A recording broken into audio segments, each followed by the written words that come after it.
नमस्कार. महाराष्ट्रातील विविध क्षेत्रातील बातम्या झटपट आपल्या मोबाईलवर पाहण्यासाठी लगेचच सबस्क्राइब करा राष्ट्रशक्ती लाईव्ह न्यूज आणि सोबत बेल आयकॉन प्रेस करायला विसरू नका.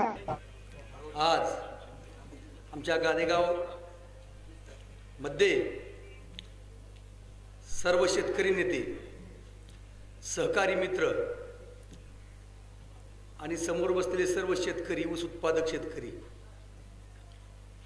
कित्येक दिवस झालं आपण या ऊसावर आंदोलन करायचं आणि कारखानदारांनी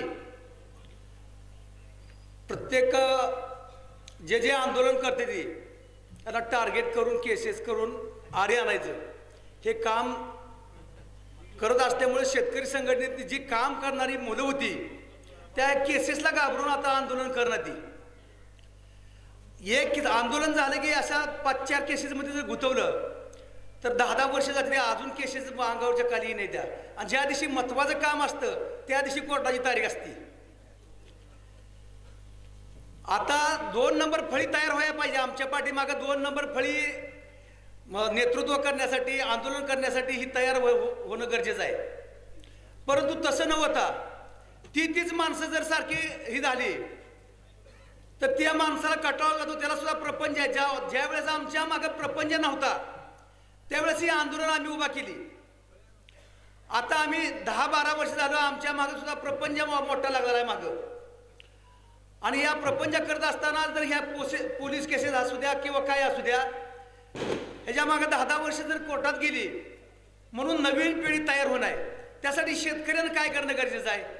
आज मला सांगा, आपल्या भागामध्ये 4-5 कारखान्याची वाहनं टोळी घेण्यासाठी शेतकरी धडपडत आहेत, माल तोड घेण्यासाठी. स्वतःहून गादेगावपासून आपण सुरुवात करू ना, की तर आपण माझ्या उसाला दर किती देणार आहे, कोयतं लावून घ्यायचं नाही. कशाला आंदोलन करा, म्हणजे दर केसेस होणार नाही, ती पोरं आपली जायची. ह्या गोष्टी कुठं तर थोड्याही झाल्या पाहिजे. उद्या ट्रॅक्टर तुम्ही फोडायला सांगता, ट्रॅक्टर पण आपलं जायचं. मग आम्हाला त्यावेळेस कळत नव्हतं, लक्षात आलं ट्रॅक्टर सुद्धा शेतकऱ्याचं जायचं. त्याचं नुकसान किती करायचं आणि कारखानदार किती देऊन देणार आहेत. ह्यामुळं नवीन पद्धतीचा पायंडा पाडून आपण आपल्याला जर दरच पाडून पदरात पाडून घ्यायचं असेल तर आपण शेतकऱ्याने न कोयतं लावता अजून एक कारखाना 8 दिवस थांबत नाही. तुम्ही मगाचा एक जर म्हणला की तुम्ही कारखान्याचा संचालक आहे, 28 जणांमध्ये एक आहे आम्ही. तुम्ही आज म्हणला कारखान्याला राजीनामा द्या तर 1 मिनिटात आम्ही द्यायला तयार आहे. परंतु काही गोष्टी आंध्रातल्या तिथं जी काय घडते ती तर थोडं आम्हाला कळतंय. ते जर तुम्हाला नको असेल ते पण सांगा. ह्या संघटनेपेक्षा, चळवळीपेक्षा आणि शेतकऱ्याच्या ह्याच्यापेक्षा ती पद मोठं नाही आणि ती काय लढवून आलेलं पद नाही, चिठ्ठीवरचं पद आहे. तुम्हाला माहितीसाठी सांगतो. त्यामुळे असली पदं 100 वाढवून टाकायला मी तर तयार आहे.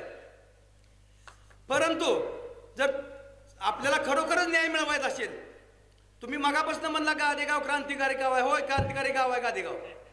पण जर आपण जागृतपणा जर केली, टोळ्या बंद करायचं जर आपण हे केलं आणि बघता बघता आठवड्यात तालुका बंद होऊ शकतो, सगळ्यांनी जर व्यवस्थित हे केलं तर.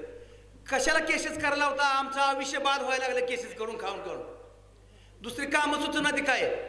आता तुम्हाला सांगतो, जर कामानिमित्त आता व्यवसाय चालू आहे तर कुठं बाहेर जायला म्हणून तर पासपोर्ट सुद्धा मिळत नाही.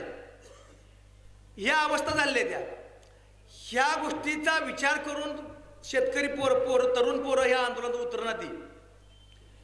म्हणून सगळ्यांना एक मतानं विचार करून जो संघटना ही कार्यकारी आमचे जे सहकारी बांधव आहेत, जो कोणता निर्णय देतील त्या निर्णयाशी आम्ही सहमत आहे. दुसरी गोष्ट मला असं वाटतं, चेअरमनच्या प्रत्येक दारात जाऊ आपण. तुम्ही गावातली लोक या, अजून बाहेरच्या गावातले लोक, त्याची आबरू खाऊ चेअरमनची.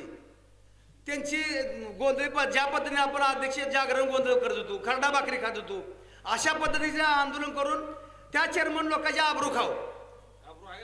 माझा त्याशिवाय दुसरं पर्याय नाही. बरं, आपल्याच वाहनाची, आपल्याच शेतकऱ्यांची आपण वाहनं फोडून आपलंच नुकसान आपण करून घेऊन आपलीच पोरं जर जेलमध्ये घालून काय साध्य करणार आहे आपण. ह्या गोष्टीचा थोडा विचार झाला पाहिजे. एवढंच बोलतो आणि इथंच थांबतो. जय हिंद, जय महाराष्ट्र.